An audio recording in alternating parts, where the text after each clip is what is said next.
I'm very concerned that some of our prior discussions have given the impression that we as a board are not going to look at experience and expertise as a valuable strength in a candidate.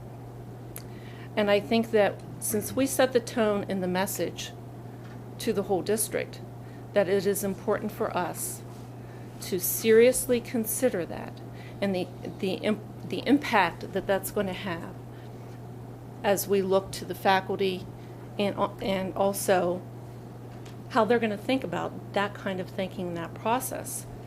And so I guess my first question is, how can we disqualify a very qualified person because of his experience and expertise? His experience with major projects, his experience with data-based problem solving, his experience on the board. His experience on the board, which at a time where he faced a number of tough decisions, and he implemented change. So I think we've talked a lot about change and the need for change here. I think Bill showed in his experience that he could deal with contentious issues and come up with change that I think we're all grateful for now. I think he has a knowledge of board workings. I think he has a knowledge of sort of fiscal sort of workings of the board and is fiscally conservative. He was against the high school project for that reason. And depends on where you sit, because Luann was correct when she read from Mr. Pawlczyk's application that he said he would have a steep learning curve. But and I didn't say much at all during this discussion the last time, and I listened, and what I really heard was, you know, we've got someone with school board experience, 16 years of it, and all that that brings, and I don't diminish that at all. I didn't say anything about that, and I certainly wouldn't diminish it. So if that was the way people heard that, that's not how I heard that discussion go. But I certainly wouldn't set it up that if you don't have school board experience, then the other experiences you have that acquired through your professional and personal life aren't relevant to service on the board. If that were the case, we'd have a revolving pool of people that served on this community board. So I think Mr. Pawlczyk has demonstrated both personal and professional success throughout his lifetime that is at the highest levels. And I'm comfortable, well, what I would say is the fact that he acknowledges that there's a learning curve, to me, I view that as a very, very much a positive. Because I'm confident as I read his resume and I see that, you know, he competed the Olympic trials. He's briefed Congress on numerous occasions. He was on 2 national boards. He has that experience.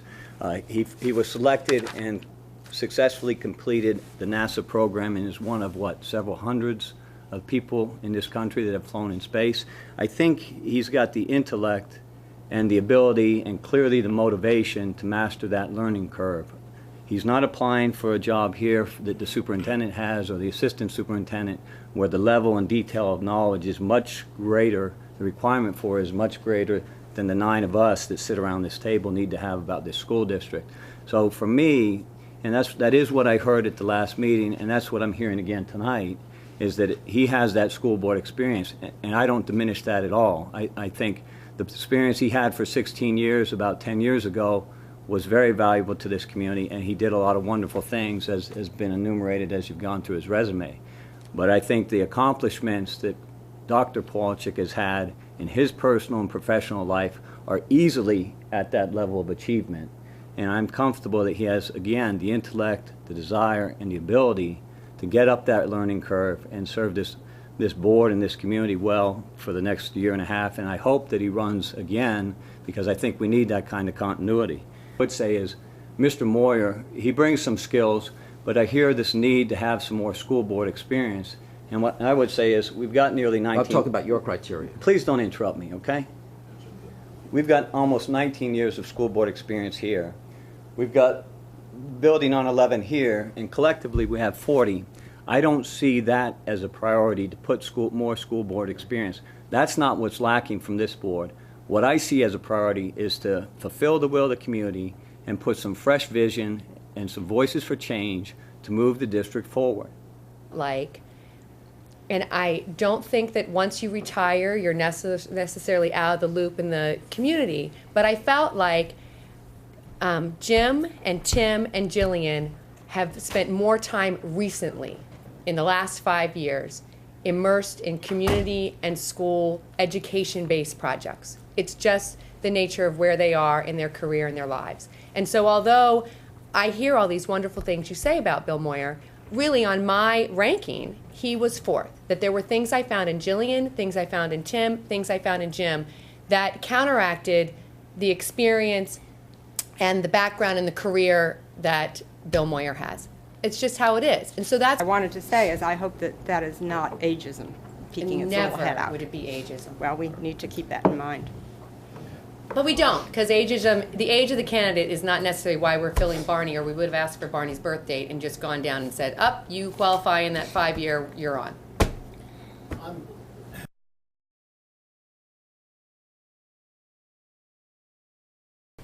Bring something else up.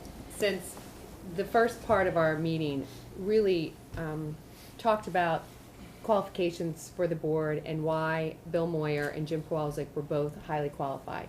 And let me just say that one of the reasons why I do have faith that Tim Eden could do a good job in this position is interesting that it parallels Bill Moyer. And what he said in his letter is he's the head of materials processing division at the Applied Research Lab. So I'm sure if we asked Bill Moyer to give a recommendation for Tim Eden and vice versa, they probably would both speak very, very highly of each other.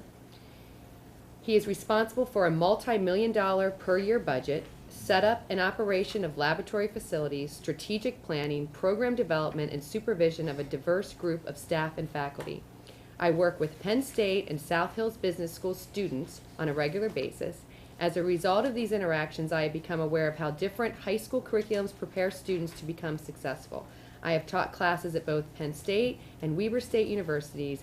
My experience also includes 6 years in the construction field working primarily with electrical and heating and air conditioning contractors. I mean, the guy has the experience in facilities.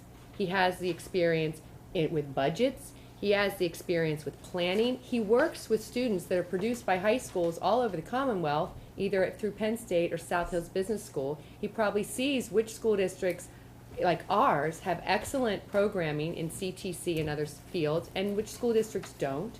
He would probably be a great asset when it comes to questions of curriculum development. And on the next page, he talks about what he does currently with children and students in the district. He's a member of PTO, numerous athletic, music, and thespian booster clubs at Mount Nittany and State College Area High School. He's a volunteer football coach at Mount Nittany Middle School, 2001, and a volunteer football coach at the Assembly of God 2000, volunteer coach for Little League Baseball, Pioneer Basketball, Parks and Rec Basketball and Softball, tutored middle and high school students in math, Spanish, and sciences, and foreign language is on the cutting edge right now to be put into curriculums, and he gave scientific presentations in elementary and middle schools, and he's an assistant Boy Scout leader. He's got a PhD in mechanical engineering, MS in mechanical engineering. I mean, honestly, you cannot say that these things don't also parallel Bill Moyer, and yet he's currently really involved in the district at all different age levels, between tutoring, between coaching, serving on with South Hills Business School and Penn State. So I just feel like you really can't downplay his value. So I guess I do kind of wonder why he never got the radar if Bill Moyer's so great to you. But this guy works in the same field as Bill Moyer, and he didn't get one vote for any of you guys when they're almost parallel people, different names, and the only difference is he hasn't been on the school board.